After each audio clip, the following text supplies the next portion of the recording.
Okay, तर नमस्कार मंडळी, वेलकम टू माय ब्लॉग. कसे आहेत तुम्ही सगळे? सो आज आता नाही थांबा, मी कशाला सांगू आता मी कुठं चाललोय. थंबनेलवरून तर तुम्हाला समजलंच असेल की मी कुठं चाललोय ते. पण मेन गोष्ट ही आहे की जायच्या टाइमला तुम्हाला पार्किंग कुठे करायची तेच माहिती नाही. त्याच्यामुळे म्हणलं आता इंट्रोडक्शन तर मी तुम्हाला मधातच दिल झू मध्ये, पण आधी पार्किंगचं जरा थोडंसं शूट घ्यावं म्हणलं. पार्किंगला कुठं जायचंय ते मी तुम्हाला आता जाता जाता सांगतो, तुम्हाला दिसेल पण. कारण मेन प्रॉब्लेम काय होतं, कात्रजला जायच्या टाइमला या रोडवरती इतकं ट्रॅफिक राहतं की ज्यांना झू मध्ये जायचंय त्यांना नेमकं पार्किंग कुठं करायचे तेच माहिती नाही. ते मेन गेट पशीच पार्क करायला येतात. ते लोक सांगतात की पार्किंग इकडं करा तिकडं करा, पण आपल्याला पार्किंग कुठं करायची तेच माहिती नाही. त्याच्यामुळे म्हणलं आधी पार्किंग एरिया दाखवू, म्हणजे आधी लोकांना गाड्या कुठे लावायचे ते कळेल, नंतर मग आपण झूला एंट्री मारू. सो आपण आजचा ब्लॉग इथं चालू करूयात. आणि इथं बघू शकतात मित्रांनो, इथं पार्किंग एरिया मध्ये आपण आलोय. तर मंडळी, सुरुवात आपली होती स्ट्रीट फूड स्टॉल्स बघून. सध्या मी उभा आहे इथल्या तिकीट काउंटर जवळ, आणि इथं तुम्ही बघू शकतात, इथं तुम्हाला तिकीट प्रति व्यक्ती 60 रुपये पडेल आणि लहान मुलांसाठी 20 रुपये आहे. आणि हे पण सांगायचं मंडळी की दर बुधवारी हे बंद राहतं. आता आपलं इंट्रोडक्शन आपण सुरू करूयात. ओके, सो नमस्कार मंडळी, वेलकम टू माय ब्लॉग. कसे आहेत तुम्ही सगळे? सो आज मी इथं आलो आहे राजीव गांधी झूलॉजिकल पार्क पुणे इथे, आणि हे आहे कात्रजमध्ये. लहानपणी आलो होतो या ठिकाणी झूला, एक शाळेची सहल म्हणून. आज भरपूर वर्षानंतर आज वापस इथं आलोय. आणि असं पण कळालंय की आताच्या सध्याच्या ह्याच्यामध्ये पुण्यामध्ये तर लय असे विविध प्राणी जरा बाहेर फिरायले, झूच्या बाहेरच फिरायलेत. बिबट्या फिरतोय, वाघ फिरतोय. सो आता आपण जाऊयात आणि पुढचा व्लॉग लवकरात लवकर कंप्लीट करू. सो स्टे ट्यून, चालू करूयात आजचा व्लॉग.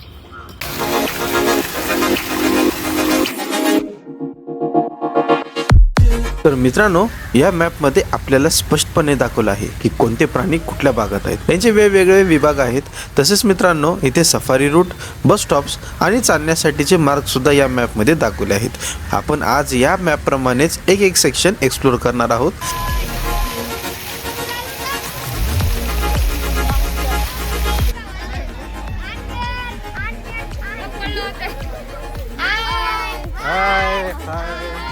बघू शकतात, मी पण सहलीला आलोय बारक्या लेकरांसोबत.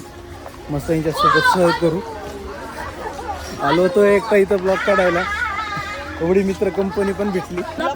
हा, यूट्यूब.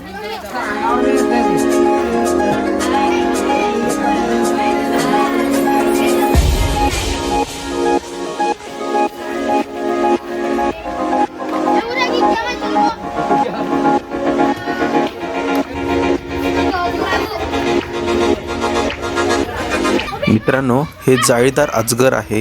ह्याच्या अंगावर जी रचना दिसते ती अगदी जाळीसारखी असल्यामुळे ह्याला जाळीदार अजगर असं म्हणतात. आणि तो आपल्या शिकारला वेटोळ घालून पकडतो. काय हे यूट्यूबवर टाकता? हो, निलेश बनसोडे ब्लॉग.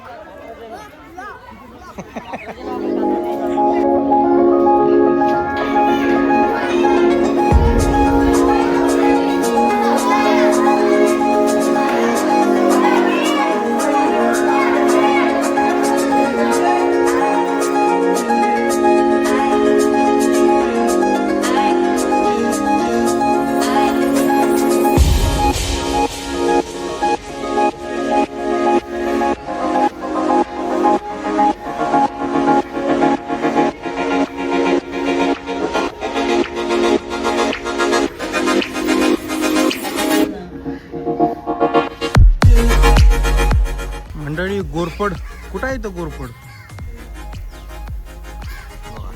समोरच दर्शन आहे बघा. पायथॉन, अजगर. अजगर कुठं आहे? घ्या बाबू. मंडळी बघू शकतात टॉम्बा कसा बसलाय.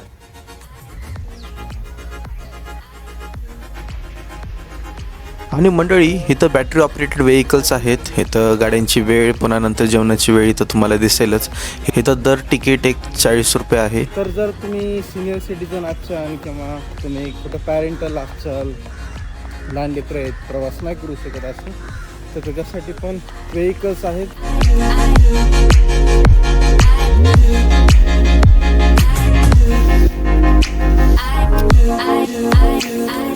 हे कंप्लीट केलंय.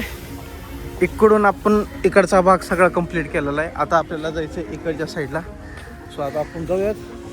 मला वाटतं इकडं आता हाती, बिबट्या, वाघ सगळे दिसेल. हो का मंडळी, सध्या आपण उभे आहोत आता इथं स्लॉथ बिअरच्या जवळ, ज्याला आपण आळशी अस्वल असं म्हणतो. मित्रांनो, नावावरून वाटतं की हे अस्वल खूप आळशी असतं, पण प्रत्यक्षात हे अस्वल खूपच चपाळ आणि हुशार असतं. हे अस्वल मुंग्या, वाळवी आणि कीटक सहज काढून खातं. काय करत नाहीत का? नाही हे मी जे बच्चेला शोधतोय मी, कारण सगळे बघायला लागतात ना. हा हा हा 2-3 असे बच्चे आहेत. हा. पण एक बच्चे दिसले नाही, म्हणून हळू बघत बघत आले. एकदम मस्त लपून बसले एकदम.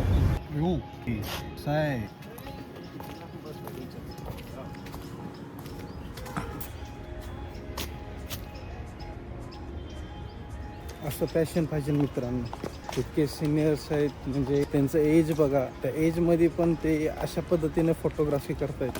घरामध्ये बसून आपलं भक्तिगीत पण ऐकले असते, पण बघू शकतात. त्याला पॅशन म्हणतात, त्याला क्रिएटिव्हिटी म्हणतात. पॅशन आणि क्रिएटिव्हिटीला कोणतीच एज मॅटर करत नाही, काय मॅटर करत नाही आहे. आणि बघा, मला एक सांगायचं आहे, दिस सेक्शन क्लोजेस ॲट 5:30 PM. हा विभाग सायंकाळी 5:30 वाजता क्लोज होते. मग आपण पुढे जाऊ. सो पॅशन आणि क्रिएटिव्हिटीच्या बाबतीमध्ये मी तुम्हाला नंतर सांगतो. मंडळी, आपल्याला समोर आता एलिफंट, जॅकल, ब्लॅकबक, चिंकारा आणि वुल्फ भेटतील. सो आपण आता निघूयात पुढं. मित्रांनो, सध्या आपण उभे आहोत नीलगाय जवळ. नीलगाय हा एशियातील सर्वात मोठा हरिण जातीपैकी एक आहे. तो दिसायला मजबूत असते आणि धावताना खूपच वेगवान असते. नीलगाय मुख्यतः गवत, पाणी, झुडूप असं खातात. हे प्राणी प्रामुख्याने टोळ्यामध्ये फिरतात आणि बहुतेक वेळा सकाळी किंवा संध्याकाळी जास्त सक्रिय असतात. मित्रांनो, सध्या आपण उभे आहोत आता हायनाच्या समोर.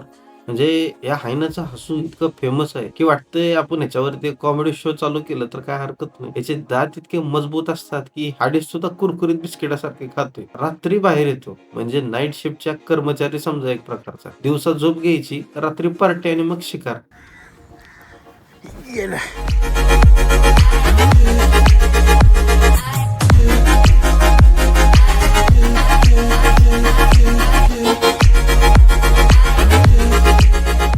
तर मंडळी, आपण आलो आता इकडं बिबट्याकडे. बघूया तिथं कुठं बिबट्या दिसतंय का. कुठं बिबट्या? बिबट्या काय इथून पळून गेला का काय आहे बाबा? त्याच्यामध्ये रस्त्यावर फिरायला बिबट्या. हा हा, हो का हो का, हाय हाय. मंडळी बघा,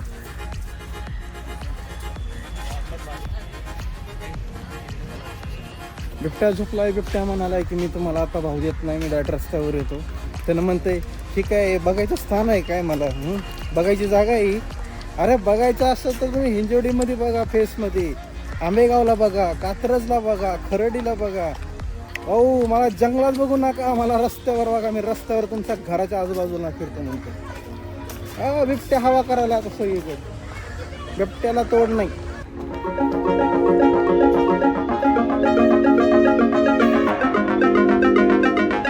ओके, तर मंडळी, आजचा ब्लॉग आता आपण एंड करूयात.